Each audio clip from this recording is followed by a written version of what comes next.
believe in yourself and just fucking do it. Imagine me in my bra and big pants walking through the streets of London, right, in a daytime. It's a founder episode week on Women Are Good Business, the podcast, and we have with us the unstoppable Laura Brunton. Now, Laura's going to tell us her journey of finding a way to have a brilliant business in Brunton coaching while also having a life. Not something all of us always manage all the time. So please do help us make this episode go viral. Like, follow, subscribe, drop into a WhatsApp group, share with your friends, and in the meantime, enjoy the episode. Laura, so we're going to kick off with the big question about how you got into entrepreneurship. So tell me a little bit about how you started your business and why. I never intended to be an entrepreneur, Sam. That wasn't in my tea leaves. So we will start there. I thought I was meant for the corporate world through and through. And after university, I did a good 15 years in HR leadership and consultancy. But like probably a lot of people listening in to your fabulous podcast, COVID hit, lockdown hit. And that was the time when I started really reevaluating what my priorities were, what my values were, where and how and with whom I was spending my time and my energy. And fortunately, because I'd already started my coaching qualification pre-COVID, I had fallen head over heels in love with that. So I loved helping people, loved supporting people to achieve their goals. And in the midst of lockdown, I decided that I'd had enough of working for the man. I was sick of lining somebody else's pockets. I was sick of, it was a brilliant business, excellent organisation, was making a real difference, but we weren't aligned anymore. And it was the real light bulb moment where I thought, I'm literally giving this company blood, sweat, tears, all of my good Laura energy. And my husband and my kids are getting the dregs of what's left. Like, what the hell am I doing? So that was the point where I thought I really want to get into coaching full time. But even then, still didn't think about it as being a business as such. It was just a very traditional, right, I want to be a coach. I can sell my hours. I can sell my time. And what happened, Sam, was that very quickly, I started to love it. And I loved the whole online space. And I loved how limitless all of the opportunities seemed, and the fact that I had full autonomy over who I worked with, when, how I could post, what I could say. I didn't have to do any of that self-censorship anymore. Do you know, when you're working for a big business and you've got the brand guidelines and you've got to be like representative at all times. So I got hooked there. And whilst I was coaching people and I was sharing things on Instagram, I was still nervous about LinkedIn because I still had all of that programming about being a representative of somebody else's business, never mind my own. Then I started to get people coming to me going like, wow, Laura, I loved it when you said this about that. Or I loved how you've just gotten another 2 clients this week. How did you do it? Like, how were you getting this confidence and almost this audacity after being in suits for 15 years to be rocking up and sharing a story while making a cup of tea? Or I think you know this, Sam, but I got pregnant with our 3rd child in our 2nd month in business, which I do not recommend. Okay, just the bloody hormones alone and the morning sickness, never mind the stress of, oh my God, I am now the only breadwinner in our house because my husband, Jeff, who was bloody wonderful, he came on board in the business as well. So on the one hand, that was the perfect storm, but that was the moment when I realised, wow, I really can make a good go of this. This could be a great business where, as well as coaching women to help get real clarity on what their goals and their dreams were and achieve them, I can help them to reach more people by building their business out too. And I would say within the space of, well, 12 months inclusive of having my daughter, we were earning really good money. We were starting to get I hate the expression like incoming leads. It sounds so cool, doesn't it? But we were getting a lot more people reaching out to us going, whatever you're on, I want some of it. Like, teach me your ways, share the gospel. And I was like, guys, I'm learning as I go. Like, I've got a degree in business, a master's in project management, and I'd spent all that time in corporate, but I was just keeping my ear to the ground, listening to people, looking at trends, trying to join the dots together. So that's what actually got me into entrepreneurship. But like I said, I had no aspirations growing up or setting out that I would be my own boss. And you talked about kind of branding, and you're so good at that personal branding, and you just bring all this energy. So is that the real you? Are you really this energetic and happy? 100%. 100%. You've met me in real life, I and have. anybody who meets me in real life will go, whoa, you are actually exactly as you are on the screen. I have had people come to my events, I shall not share their names, who have said, do you know what? I'm going to be honest, I just came to do a bit of a recce because I didn't believe you were actually as nice as you come across online. I thought, and this is the sad thing, Sam, and it's not just in the female space, it's across a lot of different industry and spaces.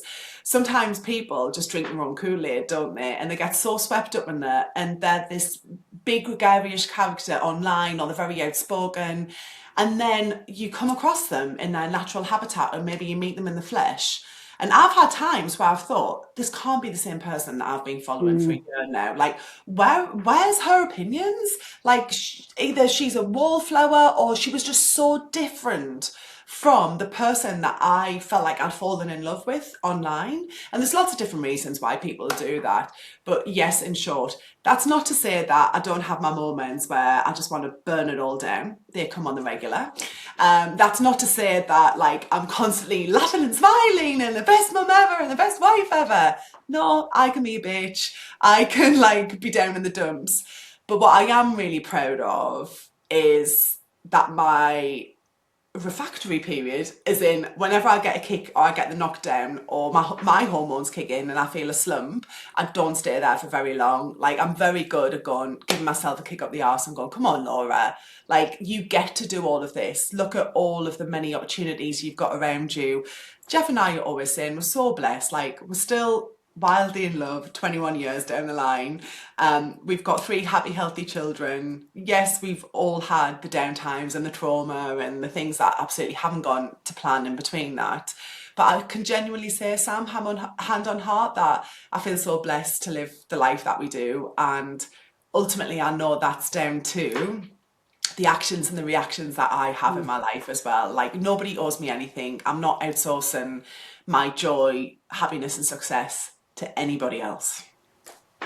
I love that. Not outsourcing your joy. I love that. So tell us a little bit about younger Laura before she started a business, because there's clearly something within your past that made you, because it must be something that made you think, even in lockdown, you had that epiphany that you just didn't want to be working for someone else. But is that like, tell us a little bit about younger you and Yeah. those kind of formative moments that potentially have turned you into the entrepreneur that you are today. Absolutely. So little Laura ended up being the oldest of three kids. So I think I've naturally, the word came to mind there, which is something that I've made peace with over the past few years, is I am a leader and I'm really happy to step into that leadership role, whether it be I was head girl, like captain of the netball team. I was that annoying bitch who was like that all-rounder in the sense of like I could do the sports, I could do the academic side, but just to make everybody feel better, like I was your ugly duckling in school. So I had the jam jar glasses, the big braces, like I've got naturally big thick hair, so my hair was constantly in a bun because I played so much sport as well. But I've always been happy in stepping up and stepping out, and I love people, Sam. I've always loved people. So any opportunity where I can like G people along and do some cool stuff, whether it be like even just like doing the games in the street with all my friends. I grew up on a council estate. I'm very proud of that. We didn't have many resources, but I had the best mum in the world who just loved on me so hard and helped me to know that anything's possible when I put my mind to things. So I've always had that really strong female role model. And I think that has just seeped into everything where if I go for something, I go for something. So I think coming back to your questions about, I guess, the things that have shaped me is growing up with very little and actually always wanting more and knowing that there was more out there. And I didn't want to struggle, but I always knew from a young age as well that I wanted children. So I was always locked into, well, these are different things that I don't want for my children and my family. Like my mum's the best mum in the world, and I don't know. I mean, it's her story and it's her journey. But had she been perhaps dealt a different hand, like wow. But I'm so proud of her, and I'm so proud of the life that she's given me and my brother and sister, and then also me now as a mother and as a business Mm. owner as well. That's really shaped me. So I think all of those factors culminated in me knowing that when I put the effort in, I can directly see the results that I got, whether it was GCSE results or whatever else, jobs that I wanted, positions that I went for growing up. And I think that really stood me in good stead when I got to the point where I thought, I'm going to give this a go on my own. And that, I think that's very common in entrepreneurs, which is that there's something behind them, whether it's family or experiences that Yeah. kind of gives them the oomph to go, do you know what? It's I don't like the alternative. Whether it's I think I can do it or I don't like the alternative, it kind of gives them a drive. You touched on you know, kicking yourself up the arse if you're not feeling it. Tell me a little bit about how you do that, because I think that's something as founders we find really hard. I had a day last week where I was literally like, what am I doing? Yeah. Like, why do I think I can do this? This is ridiculous. And I spoke to another female founder friend of mine, and she was just like, you know, that's normal, that happens every day. And I was like, oh, thank God for that. But we don't tend to talk about that kind of absolute moment where you're like, what am I doing? Why do I think I can do this? So tell me about when you have those moments, how do you handle them? So I'm so glad you're normalising those moments, because I have them regularly. In fact, I'd even go as far as saying at least once every day, I will have at least one thought that will flash through going, why are you doing this? This is too hard, or you're going to open yourself up to being ridiculed, trolled, laughed at if I got to post something, if I'm overthinking something, if I'm even advising my clients. And I'm so blessed with the clients that I've got now, real peer-to-peers, and a lot of them I fangirl on so hard. So sometimes I even get intimidated by my own clients. Yeah, but I think that's when you know that you're making it, when you're out of your comfort zone. And I've had those periods of time where I've been in my comfort zone with clients, and I'm like, yep, I can predict what 99% of questions. Yep, I know what the answer to this and that is. So in those moments, again, I'm going to be radically honest with you. One of the biggest drivers is necessity. So you'll hear me say it, and my husband say a lot, failure is not an option. And that is literally true. Like, we are bringing in the money into our household that pays for the mortgage, keeps the lights on, feeds and clothes the children. So in the days when I think I can't be asked, I think, Laura, you haven't got a choice. So that's what I want to be very clear about. That's not me pushing through and like really subscribing to that whole fake it until you make it or that hustling lifestyle, but it really focuses my mind, Sam, where I go, Laura, I talk a lot about keeping like, are your business lights on? Is your business shop lights on? And because I'm an online service provider where I am working, I've got so many competitors. I mean, the majority of us have got competitors on our doorstep as well, haven't we? And I think if I don't show up, somebody else is going to show up. And it could be somebody else who isn't as qualified or informed as me. But not just that, I just hate the thought of people investing good money with other people and not getting the service and the returns that I know I can give them. So I'm driven from like a couple of different perspectives. I need that money in the bank. I'm not going to like dress that up anything differently. But also that real driver to know that I want my women to get the very best, and I want them to succeed with somebody who will love them, support them, challenge them, keep them accountable, and help them to fly further than they've ever done. And I think that necessity piece is really interesting, isn't it? Because I think there is a piece around, and you talked a little bit about your growing up, and not knowing exactly, you know, and knowing that you didn't have a lot, but there was a potential to have more. And that, I think that necessity piece, an option, and you know, I love the phrase "a failure isn't an option," because you're right. Like, you get to a point that if you are too comfortable, you are not going to push yourself, and we don't learn in our comfort zone. We learn in that, you know, the hustle zone, for want of a better word.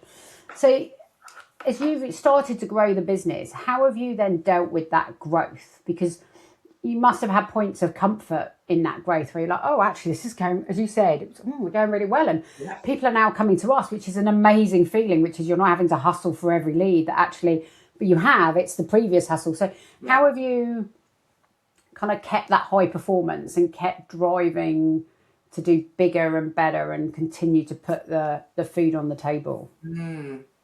This is going to sound corny, Sam, but I think it's because we genuinely love what we're doing. It doesn't feel like we're having to perform as such. It really is that purpose-driven, mission-driven work. And because I'm surrounded by so many fabulous women, not least in my home life, in my friendship circles, but online as well, that fires me up so much. Where I'm like, yes, I love what she's doing there. Like, this is brilliant. The work that you're doing as well, that fires me up so much about the business case for why investing in women. Like, it makes sense. But sadly, the reality doesn't reflect that, does it? And just a slight segue, like even it was, depending on the time when this comes out, it was International Women's Day very recently, and I didn't feel highly motivated by that, which I try to explain to like my community why that was the case. And I think it's also because I live and breathe this work every single day. Like, this is not an act for me. It's not something that I feel like I have to do. I am so passionate about it. Even if I wasn't paid, I would still do this great work. Now, that's not to say that it's easy. So again, coming back to what drives me and the different levels of comfort, it is so true, that expression about new level, new devil, isn't it? And I think one of the things that do you know the whole study about the deathbed conversations and regrets of the dying and so on? And I never want easy, even though sometimes I fantasize about it and I'll be like, oh God, like we could just kick back and we could do this. Like the Ignited Woman event coming up is a classic example. The last one that we did, we got to 100 people in the room relatively easily, and we sold the following year's event. We sold 100 tickets in 9 days. I could have stopped there, I could have carried on with the same venue, and I could have spent the vast majority of this year selling and promoting and doing other stuff. But there was that calling in me that was like, oh, come on, Laura. Like, where can this go? How much bigger can this get? How many more women can you support? And we've had a lot of conversations behind the scenes, Sam, but absolutely have there been hiccups and challenges and new levels of learning about commercial negotiations, sponsorship. Do I take on sponsorship? Do I not? What kind of speakers do I want? Of which you're one of our speakers, which I'm very, very proud of. You are going to be wonderful, and I'm so pleased for our community to get to know and love you like I do. But it's again, it comes back to being a leader, and there's so many more variables, aren't there? So actually, because the world's moving more, sometimes you feel like you've got less control than ever. But I just keep on coming back to, what's my North Star? Why am I doing this? And keep on doing it, acting in integrity as a good person, and hopefully treating people with kindness, both on the way in and on the way out in the situations that don't work well. And I've found that combined still with that fire and that drive that I've always got, always keeps me right, and it always keeps me pushing through those next levels. Because if I do something, I'm sure as hell going to want to make a really good go of it. And the kids roll their eyes at me, but I'll say to them often, even when they're doing the homework or whatever else, how you do one thing is how you do everything. So the times when I feel like I'm starting to slack on something, that's the times when I'll probably set myself like a really big stretch goal to drag myself out of my comfort zone, because that's when the fear comes in for me that I am being complacent. And as you know, also on a personal note, we've just made the decision to completely relocate our family from the southeast, where we've been for 21 years, back to the northeast. That was for a few things, but it was also because personally I was starting to feel stagnant, and I was starting to feel like it was Groundhog Day. And I'm such a big believer in that your environment dictates your performance. And I don't want to be like one person as mum Laura or friend Laura or school mum Laura, and then one Laura when I'm in front of the camera or I'm in front of my clients. It's like, no, I want that that alignment and that congruence in my life where I am vibrant in all of those elements. That's really important for me. And I love that. And I think those big, back to that comfort zone thing, I think every time I get bored and I get in my comfort zone, I move house, which is terrible and quite expensive. So you're very well that you've not done it for that long. It clearly shows that you're not in your comfort zone. But I think the minute you get in your comfort zone, it does become, if you're someone who's driven, and I think this is a theme on entrepreneurs and business leaders, is the comfort zone is like the most boring place. Like, I would do really well. I'd smash a job, and then I'd be like, okay, what's next? Agreed. And I think there's, in some people, there is just an innate kind of, I don't operate well in my comfort zone. I get lazy in a comfort zone. I'm much better in an environment. I don't always enjoy it, but I'm much better in an environment where there's a bit of jeopardy. one of the things that we like to talk to on the podcast is money. So one of the things I think as women we don't talk about as much in society more general, and even in business, is money, and kind of knowing our numbers and being confident to talk about money. What's your journey been on in terms of kind of your comfort of making sure you know the numbers, you know where you're trying to get to, you know, potentially know what an exit is? Like, how have you felt about that journey? Because I think as women, we don't talk about money as much, and it's something that I've noticed in a lot of female entrepreneurs. Absolutely. Well, my early experiences of money was it was a bad thing. I never felt like we had enough because we literally did not have enough. It was very much so of a lack mindset.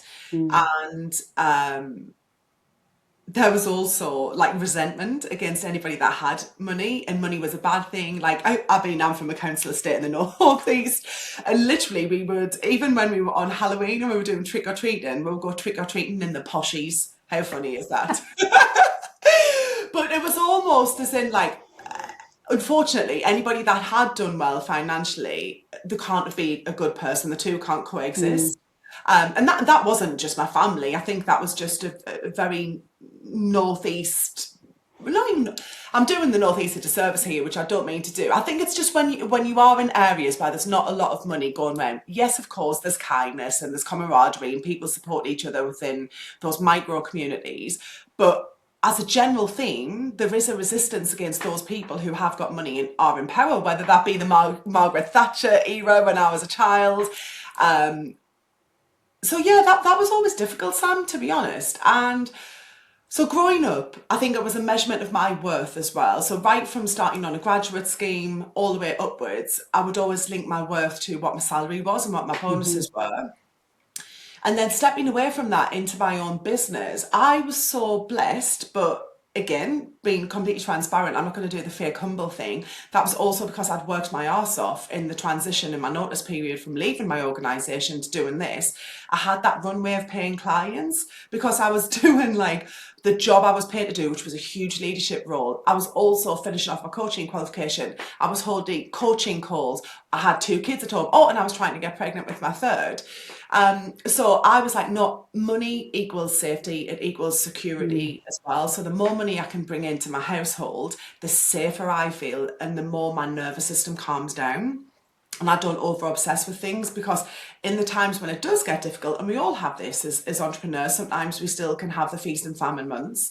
That's when the wheels start to come off a little bit. And I've definitely found in my experience and working with clients, the energy of the founder directly leaks into the energy of the business, doesn't it? So Yeah. if the founder's struggling financially, that will come across to clients as well in various different guises.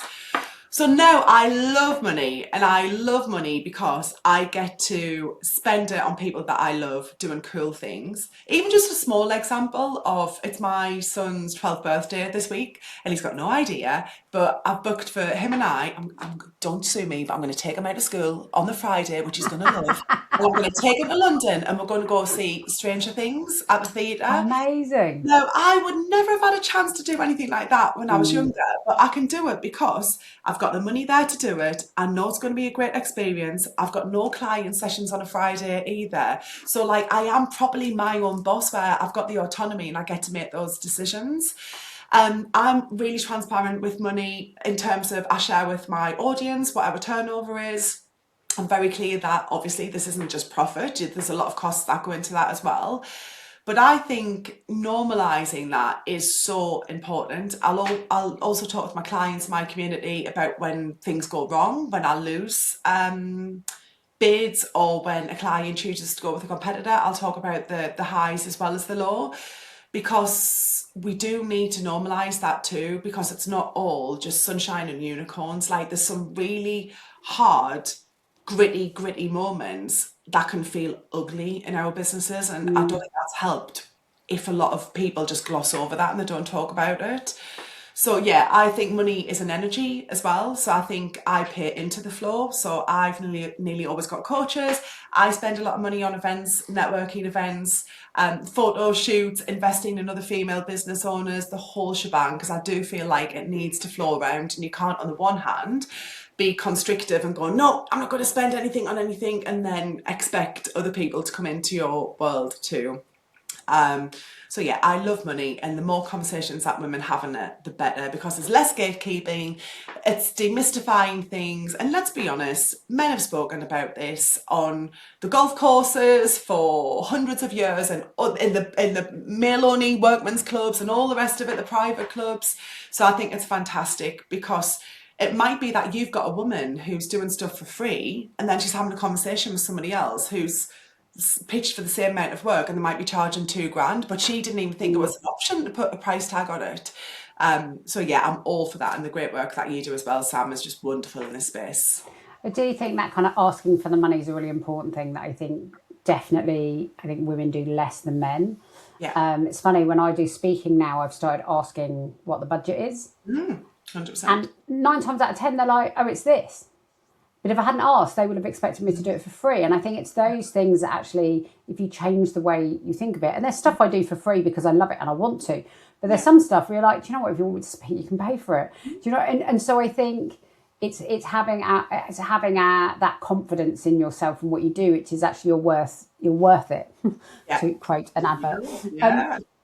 So looking at that piece in terms of the challenges, one of the things we know as you scale a business, like that brings a whole different set of challenges. So as you've scaled your coaching company, kind of how have you managed and navigated through that journey from, starting out with just a few clients as you left, then doing the group sessions, doing the events, kind of, and next on, how do you deal with the different challenges that brings? Because the skills you need to be a coach versus the skills you need to be a coach and run a business and scale it are very different, aren't they? Absolutely right. And that was unsettling at first, because it was me 100% delivering everything, me being the face of the business, which I still largely am. And I love intimacy, like intimacy and love are some of my core values. I love knowing, like for my clients, their partners' names, their kids, their pets' names, what's important to them, what woke them up at 3 o'clock in the morning, like what are those innermost fears that they are really worried about that they might not verbalize to other people. And as you start getting more clients and you start working within different like containers and capacities, that's not always possible. So again, I try and reconcile that with 2 questions, which is, what's the most business beneficial decision to make right now? So try and partially to take me out of the equation and think about the sustainability and longevity of the business, but also thinking what's going to get the most impact for my women. And I think, interestingly, I've actually, for the time being, done a bit of a reversal, a bit of a pivot in the business, where I'm really focusing in on one-to-one coaching at the minute, which is where I started. And I've actually paused my group program because it was starting to feel out of alignment. And I was realizing that actually the women who were getting the best results were the ones who were in the one-to-one arrangements with me, because it had more skin in the game. They were paying bigger investments, so they had more to lose. They were further on in business, and they were the ones that were the radical action takers. They had momentum, they learned quickly, they failed quickly, they moved forward. And what was a point of real conflict for me was, one of my mottos is, I leave no woman behind. But I was starting to realise that, and I know this sounds so obvious, you can't talk to everybody, you can't service everybody, but I was genuinely trying so much to do that. I hated the thought of being exclusive. I wanted to be inclusive and bring all of like the women along. But when you're scaling, you're realising that even though I've got Jeff and I've got a couple of team members as well who are invaluable and I love them to death, it's the book still stops with you at the end of the day. And I've been trying to make decisions that feel aligned to me, again, as acting in integrity, and I'm happy and confident about that. So I still do all of my own social media. I've tried outsourcing that a few times, it just hasn't worked. And I don't want to get too far away from my people as well. I think that's quite interesting. You do have to make the difficult decisions as well. Cash flow becomes a challenge often, doesn't it? When you're investing and maybe you're waiting on payments for other people. But in the round, like I've said with scaling, new level, new devil, I don't want to get to that point of complacency, because I think, and I've like read all the books, I'm sure you have as well, like The Science of Scaling and so on. A lot of people will say it's easier to 10x a business than it is to 2x a business, or even maintain the state of growth and flow. And I think, I don't know if you've noticed it, but in my 5 years in business, I would say the last 6 months in particular, post obviously not taking into account COVID, as being the biggest changes from a macro perspective, as in the Yeah. speed and adoption of AI has just been radical. So whilst it was just kind of loosely talked about this time last year, almost everybody is using AI now. And if you're not capitalizing on that, then you are getting left behind in a lot of conversations. Um, and I think that's the trust economy, the fact that our buyers and us as buyers also are more clued up than ever. We've got more transparency over what the competition's like, how much they're charging for this over here versus them charging for them. We've got so much more agency. So I think it's becoming this real period of time, which is great actually, because it's almost like the coaching industry in particular is course correcting, because I think it got to the point where it was booming so much. Every man, woman, and a dog could be a coach. It's largely unregulated. So there's so many people out there that don't have coaching qualifications, don't have supervisors, do the CPD, all of that great stuff. But it's now getting to the point where people can vote with their feet, and people will start talking about you publicly as well if you don't get the results that you're not promising, but you're indicating and assuring the people that you get. So I think it's a really interesting time in business right now, and you have to, when you're scaling, really lock down on the stuff that you do really well and better than everybody else.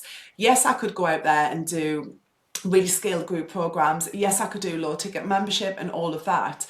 But actually, if I don't fully believe that I can make that a superior experience that my clients are going to be over the moon and raving about to everyone, and they'd even pay double in theory, then I don't want to do it because the risks are too big for failure, versus just doubling down on what I know is working well at the moment, whilst I'm still pushing out and experimenting and testing on other things as I go as well.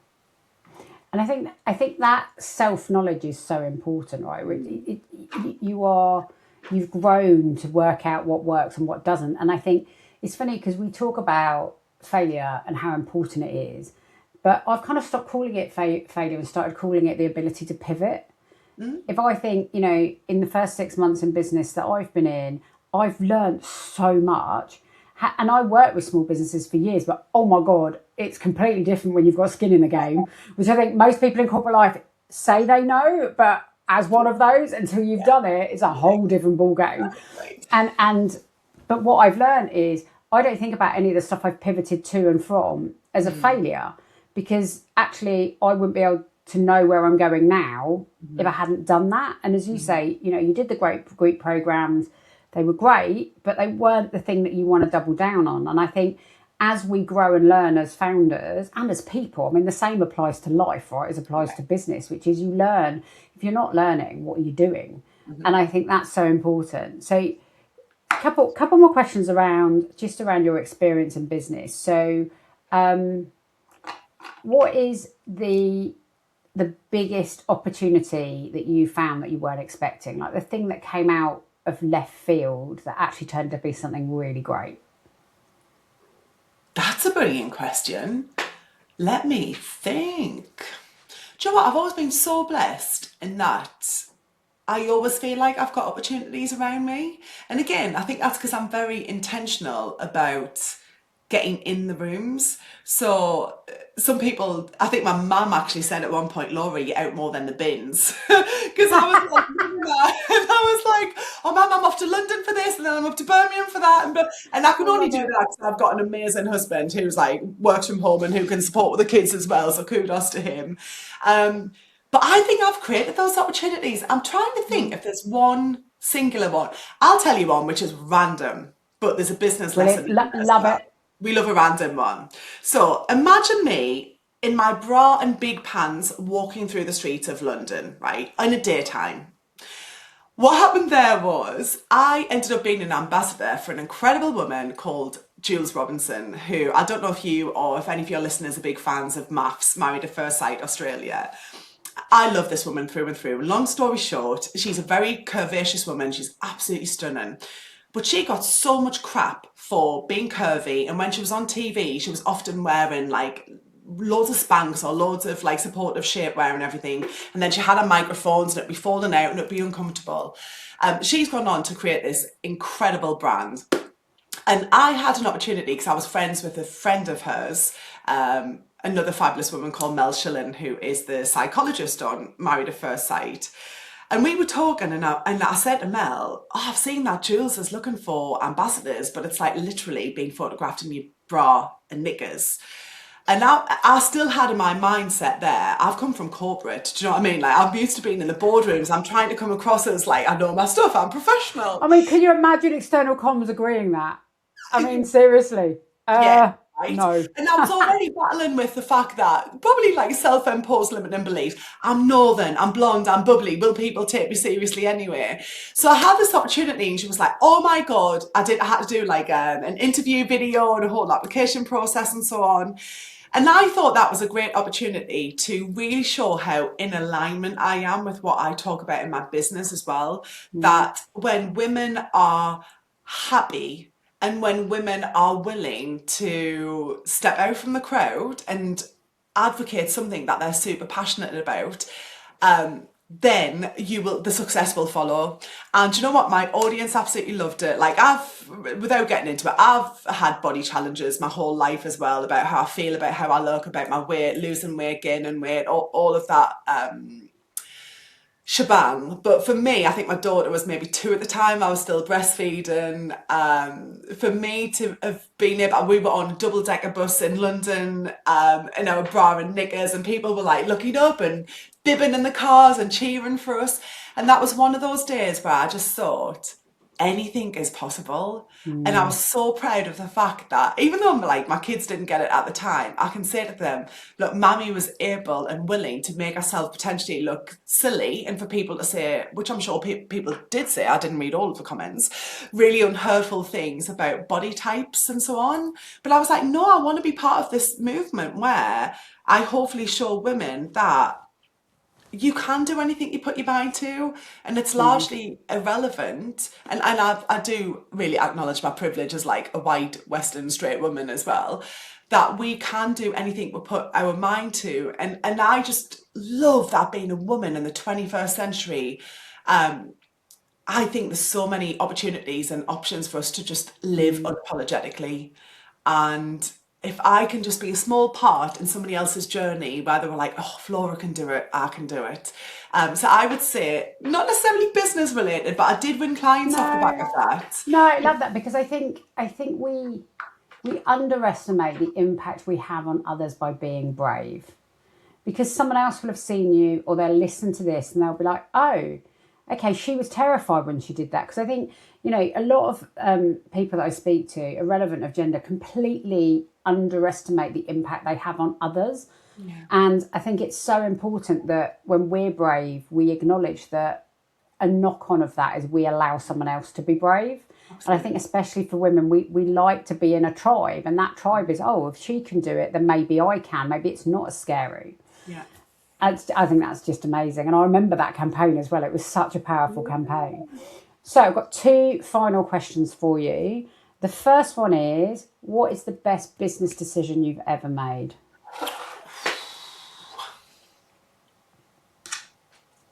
So far.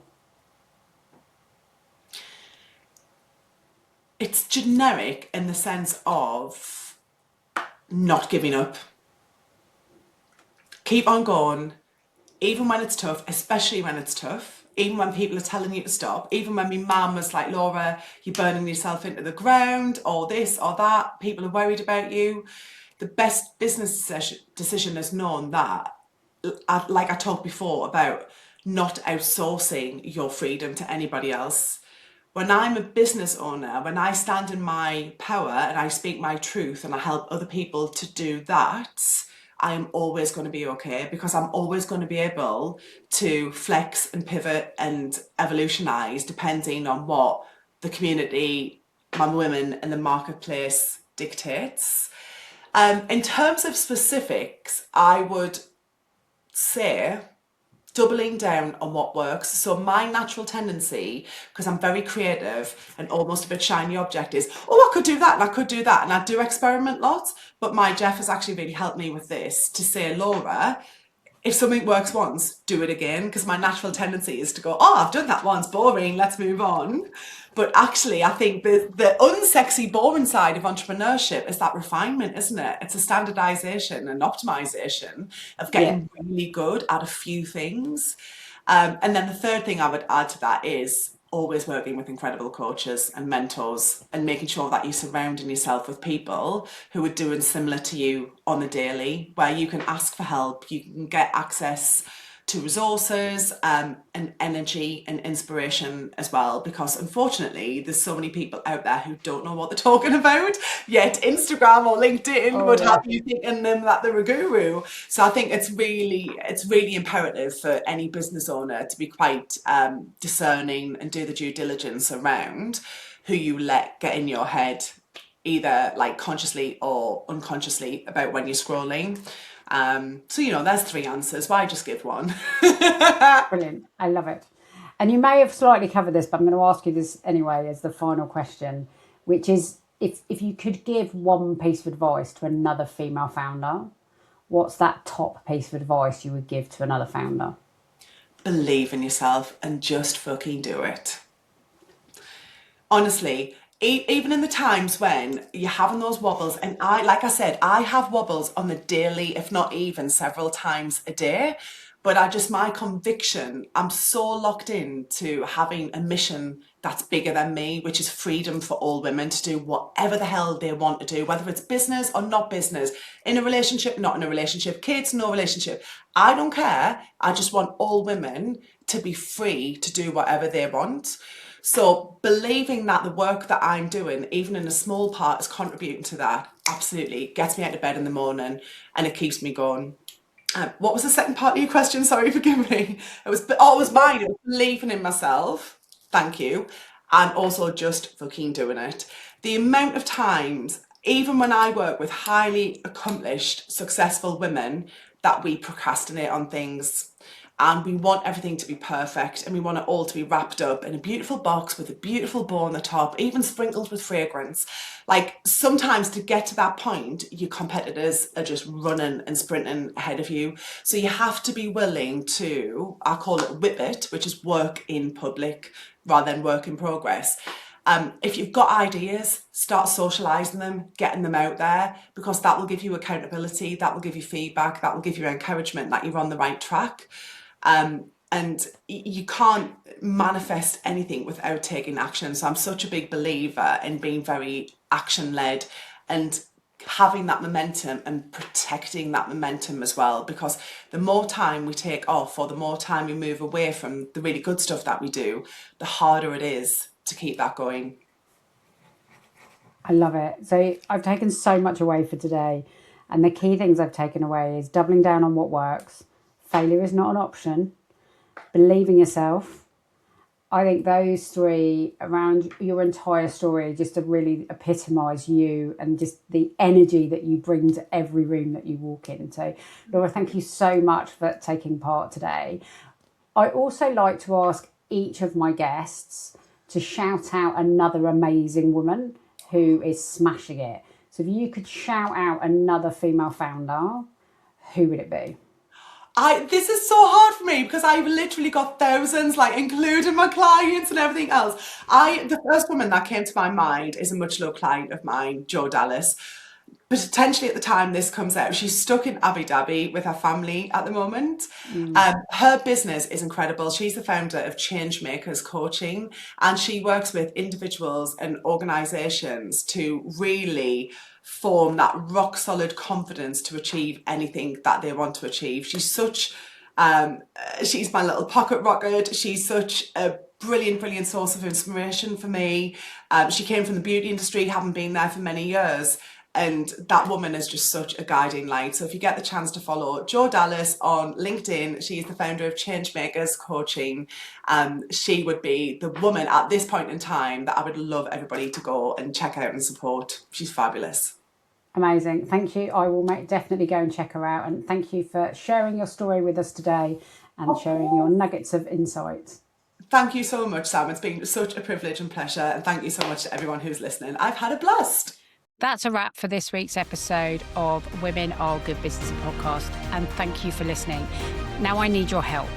We want to make the podcast huge. We want more people to hear about the stories of female founders.